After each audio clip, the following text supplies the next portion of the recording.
افغان صدر اشرف غنی نے اپنی فوج افغان سیکورٹی فورسز کو حکم دیا ہے کہ وہ طالبانوں پر تابڑتوڑ حملے کرے۔ افغانستان کی سیکورٹی فورسز آئندہ کے بعد کسی قسم کا کوئی دفاع نہیں کرے گی، الٹا طالبانوں پر تابڑتوڑ حملے کرے گی۔ افغان صدر اشرف غنی نے ملک میں منگل کو افغان سیکورٹی فورسز اور عوام پر متعدد حملوں کے بعد اعلان کیا ہے کہ افغان فوج اب طالبانوں کے خلاف دفاعی کارروائیوں سے بڑھ کر جارحانہ آپریشنز کرے گی۔ افغانستان کے دارالحکومت کابل اور ننگرہار میں منگل کے روز تشدد کے واقعات میں کم از کم 39 افراد جاں بحق جبکہ درجنوں زخمی ہوئے تھے، جو کہ بظاہر صدر غنی کے اس اعلان کی وجہ بنے۔ حکام کے مطابق کابل میں 3 مسلح حملہ آوروں نے ایک ہسپتال میں حملہ کیا، جس میں بچوں اور خواتین سمیت 14 افراد ہلاک جبکہ 1 درجن کے قریب زخمی ہوئے۔ حکام کا کہنا ہے کہ حملہ آوروں نے ہسپتال میں موجود مانیٹرنگ وارڈ میں گھسنے کے بعد وہاں خواتین اور بچوں پر فائرنگ کی، جس میں 2 نوزائیدہ بچے،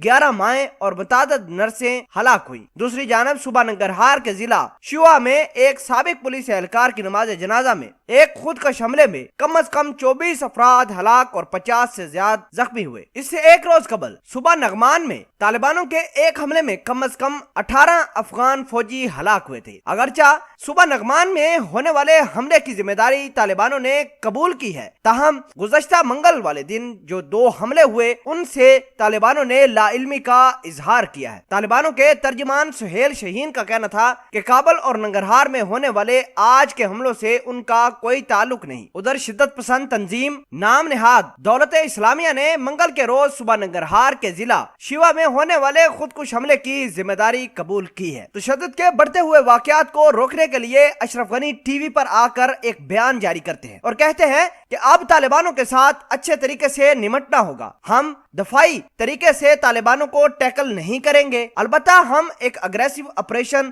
طالبانوں کے خلاف لانچ کریں گے۔ ناظرین گرامی، آپ کو یہ بتا دیں کہ طالبانوں کے ملا ذبی اللہ کا بیان بھی اسی ری ایکشن میں آیا ہے۔ ملا کا یہ کہنا ہے کہ اشرف غنی نے ہمارے ساتھ دھوکہ کیا ہے، وہ چاہتے ہی نہیں کہ افغانستان کا مسئلہ حل ہو، وہ یہ بھی نہیں چاہتے کہ امریکہ اور طالبانوں کے درمیان جو مذاکرات ہیں وہ اچھے سے چل پائے۔ آپ کو یہ بتا دیں کہ اس ماہ میں طالبانوں کے 5000 مزید قیدی رہا ہونے والے ہیں اور 1000 افغان سیکورٹی فورسز طالبان رہا کریں گے۔ ملا ذبی اللہ کا یہ کہنا تھا کہ افغانستان کے صدر اشرف غنی ہر بات کو ٹال مٹول میں ڈال دیتے ہیں۔ بہرحال ہر ایک حملے کا الزام طالبانوں پر بھی اشرف غنی لگا دیتے ہیں، حالانکہ حقیقت اس کے بالکل برعکس ہے۔ ایک رپورٹ کے مطابق افغان سیکورٹی فورسز اور امریکہ کی فوج نے طالبانوں سے زائد افغانستان کی عام عوام کو قتل کیا ہے۔ یہ ایک رپورٹ آئی ہے اور یہ پبلش بھی یونائٹڈ نیشن نے ہی کی ہے۔ آپ کو یہ بتا دیں کہ افغانستان کا مسئلہ دن بہ دن خراب ہوتا جا رہا ہے۔ جو انٹر افغان ڈائلاگ چلیں گے، معاملات مزید بڑھیں گے۔ یہ تمام تر کہانیاں دیکھ کر پوری دنیا ایک مرتبہ پھر افغانستان کو ایک فرنٹ لائن اسٹیٹ ڈکلیئر کر رہی ہے۔ اب دیکھنا ہوگا کہ طالبان اشرف غنی اس کھیل کو حل کرتے ہیں۔